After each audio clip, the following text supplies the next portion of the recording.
আসছেন ভাই, একটু বলবেন। এটা হচ্ছে ভালোবেসে বিয়ে করছিলাম ইকরাকে। সেই ইকরার আম্মুর একটা মামলা করেছিল। সেই মামলায় হচ্ছে জামিনে বের হয়ে আপনারা দেখেছেন যে অনাকাঙ্ক্ষিত যে ঘটনাটি ঘটেছিল আমার সাথে, সেই ঘটনাটা হচ্ছে এই মামলা জামিনে বের হয়ে হচ্ছে শিখা আমাকে আপোস করে নিয়ে গেছিলো বাসায় নিয়ে যাওয়ার পর ঘুমের ওষুধ খাওয়াইয়ে তারপর হচ্ছে অচেতন করে আমার সাথে যে ঘটনাটা ঘটিয়েছে আপনারা সবাই দেখেছেন। তো সেই মামলার হচ্ছে আজকে আমার হাজিরা ছিল, হাজিরা দিতে এসেছিলাম, তো হাজিরা দিয়েছে। আসলে আপনি ন্যায় বিচার পেয়েছেন কি না? এটা আদালতের বিচারটা হচ্ছে একটু ধীরে সুস্থে হয়, যার কারণে একটু সময় লাগে আর কি বিচারটা পাইতে। আর যারা হচ্ছে উচ্ছৃঙ্খল টাইপের লোক, তারা হচ্ছে মনে হয় যে মুখ দিয়ে বিচার নিয়ে আসে, অনেক চিল্লাচিল্লি করে, হই হুল্লা করে, মনে করে যে বিচার, তারপর আইন ব্যবস্থা, আদালত, এগুলো মনে হয় তাদের বাপদাদার কেনা।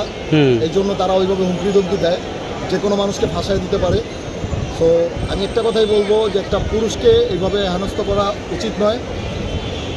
আপনাদের যেমন নারী নির্যাতন, নারী শিশু আইন আছে, পুরুষের কিন্তু কোনো পুরুষ নির্যাতন বা পুরুষ শিশু কোনো আইন নেই।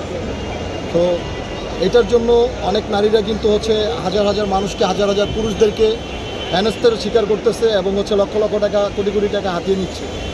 শুধু এই একটা আইনের কারণেই, নারী নির্যাতন আইন, এই আইনের কারণে হচ্ছে অনেক পুরুষ হেনস্থ হচ্ছে। অতি শীঘ্রই ডক্টর ইউনূস স্যারকে একটা কথাই বলতে চাই যে আপনি একজন পুরুষ হিসাবে একটা পুরুষের পাশে এসে দাঁড়ান। আপনি একটা আইন তৈরি করে দেন যেখানে হচ্ছে গিয়ে আস্থা পাবে একটা পুরুষ, যে বেঁচে থাকার আশ্বাস পাবে যে আমি বেঁচে থাকতে পারবো, আইনের প্রতি আস্থা রাখতে পারবো।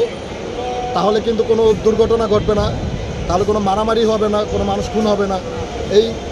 এই যে বিচার পায় না আদালতে এসে পুরুষরা, এইটার জেরেই কিন্তু অনেক বড় ধরনের হচ্ছে ক্ষয়ক্ষতি হয়ে যায়, অনেক মারামারি হয়ে যায়, হামলা হয়ে যায়, তারপর হচ্ছে আপনার একজন আরেকজনকে খুন করে ফেলে। এই শুধু একটা জেরেই যেন আমরা আদালতে গিয়ে হচ্ছে বিচার পাই না পুরুষরা। এটার জন্য এটা নিয়ে তীব্র নিন্দা জানাই আমি, যে এরকম একটা জঘন্যতম মহিলার ফাঁসি হয়নি বা এখনও বিচার প্রক্রিয়া চলতেছে, এখনও ওনার বিচার কার্যকর করা হয়নি।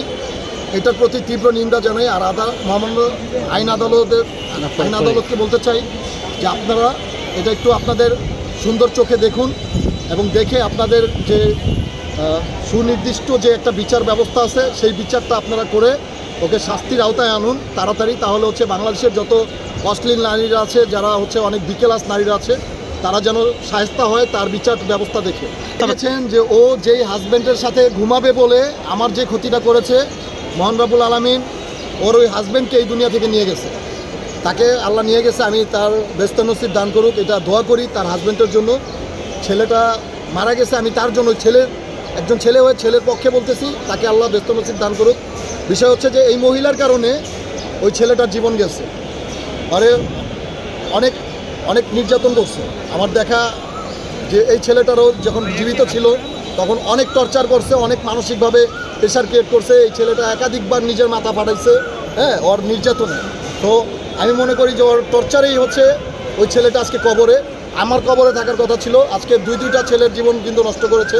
একটিমাত্র ওই শিখা নামের যে অভদ্র মহিলাটা, ওই মহিলাটাই কিন্তু হচ্ছে একাধিক ছেলেদের জীবন নষ্ট করতেছে। ওর সর্বোচ্চ যে বিচারটা সেটাই চাই, যে ওর যে অন্যায়টা করেছে। আমার বিষয়ে কিন্তু অনেক অভিযোগ তুলেছে, যে অভিযোগগুলো হচ্ছে যুক্তিপূর্ণ না, অযৌক্তিক। এখন ওইগুলোর কিন্তু কোনো প্রুফ নেই। ও যেসব অভিযোগগুলো আমার বিষয় দিয়ে থাকে, আর আমি যে আমার সাথে যে ঘটনাটা ঘটাইছে এবং আমাকে যেই পরিমাণ টর্চার নির্যাতন করেছে, এটা কিন্তু সারা বাংলার মানুষ দেখছে। এবং আমি চাই বাংলার মানুষ যার যার অবস্থান থেকে এটার তীব্র নিন্দা জানান এবং তার বিচার যেন কার্যকর হয়, যার যার অবস্থান থেকে প্রতিবাদ করুন। এটা পুরুষই নারীর কাছে আটকা। অনেকে বলে যে পুরুষ কিসে বন্দী। আমি বলতে চাই যে পুরুষ নারী নির্যাতন আইনের কাছে বন্দী। বাংলাদেশে পুরুষ নির্যাতন আইন পাশ করা হোক, তাহলে দেখবেন যে নারীরা কিন্তু সহজে পুরুষকে হেনস্থ করতে পারবে না, কোনো হয়রানি করতে পারবে না। তা আমি বলতে চাই, আপনারা কি বলেন? প্রতিটা পুরুষেরই কিন্তু মনের আশা।